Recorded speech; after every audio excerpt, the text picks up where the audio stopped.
Hey guys, what's up? Welcome back to GTA Robot. Here at Grand Theft Auto, the 10 funniest characters in the franchise. Number 10, Tommy Vercetti. Vice City came at a time when the Grand Theft Auto series was expanding its story ambitions. Tommy Vercetti was the first GTA protagonist to have a personality, and the game told an expansive story about his rise to power and resulting crime empire.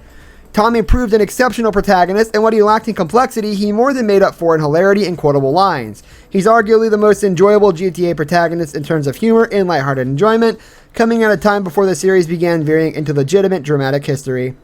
Number 9, Trevor Phillips. There's no denying that Trevor Phillips is the most unhinged GTA protagonist. In many ways, the game is commenting on itself, offering Trevor as a meta-textual reference to his own violent protagonist and the chaos they afford to creative players. Despite its unhinged state and borderline horrifying personality, Trevor is an enormously entertaining character. He spouts many classic one-liners, and his unpredictable craziness often makes for some great dark humor. Number 8, Niko Bellic. There's no denying that Niko Bellic is the most sympathetic GTA protagonist, but he might also be the funniest. For much of the game, Niko comes equipped with a quite light-hearted personality despite his precarious situation. He has a very unique sense of humor, complete with dry sarcasm and underhanded insults. Niko is not often impressed, and he's not afraid to voice his disappointment. Said voicing often makes for some great humor. Number 7, Brucie Kibbutz. Brucie Kibbutz is easily one of the most memorable supporting characters in Grand Theft Auto history. Brucie's a typical bro taken to the satiric extreme, the steroids he takes giving him unbelievable energy and aggression. Niko pegs him as a cool guy. He's wildly energetic, he spouts many great lines, and in one case he slams his head into the wall in a crazed bout of excitement. There's no character like Brucie. Number 6, Love Fist. Seen and heard in Vice City, Love Fist is an exaggerated take on popular hair metal bands of the 80s. All their names are slang for the male genitalia, and their drunken slurs make their already heavy Scottish accents near indecipherable. Love Fist doesn't appear often, but their scenes and missions are nevertheless very memorable. Of particular note is the mission Publicity Tour, which sees the heavily inebriated members of Love Fist attempting to disarm a car bomb. Number 5, Steve Scott.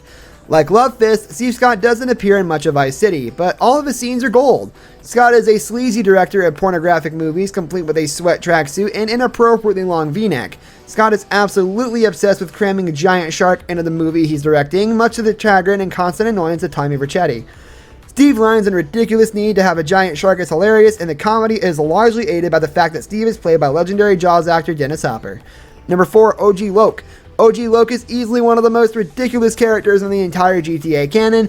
Even from his very first scene, it's obvious that OG Loc is not to be taken very seriously. He pretends he's far tougher than he actually is, and he tries way too hard to be a gangsta.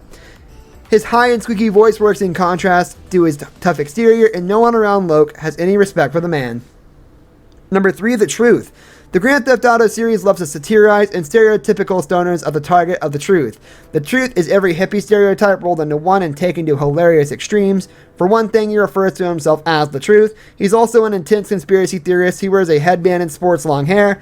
He speaks in that slow stoner voice akin to Tommy Chong. He owns a marijuana farm. He uses phrase like Far Out Man, and he drives a ridiculously colorful hippie van. Number 2, Roman Bellic. Roman Bellic is funny not through the things he says, but through his general sad sack demeanor. Roman isn't stupid so much as he is intentionally deludes himself into thinking that things are better than they are, and this delusion often results in comic gold. And despite his precarious situation, Roman remains optimistic and joyful, and the love he has for his cousin proves infectious. He's a ball of love, energy, and humor. Number 1, Yusuf Amir. In Grand Theft Auto 4, Playboy X describes real estate developer Yusuf Amir as serious and overworked. That is definitely not the man the players meet in the Ballad of Gay Tony. In fact, Yusuf might just be the most carefree and hilarious character in the entire Grand Theft Auto franchise. Like Roman, Yusuf is lively, and this energy proves joyously infectious. He also has a penchant for using American phrases like let's bounce incorrectly or placing them out of context, and it proves both uproarious and adorable. This brings us to the end of our video. I hope you enjoyed it. Hit like if you did, and don't forget to subscribe to our channel so you don't miss out on any of our videos in the future. Also watch the 2 videos that are on your screen because I'm sure you'll love them. With that, I'll see you in the next video. Goodbye.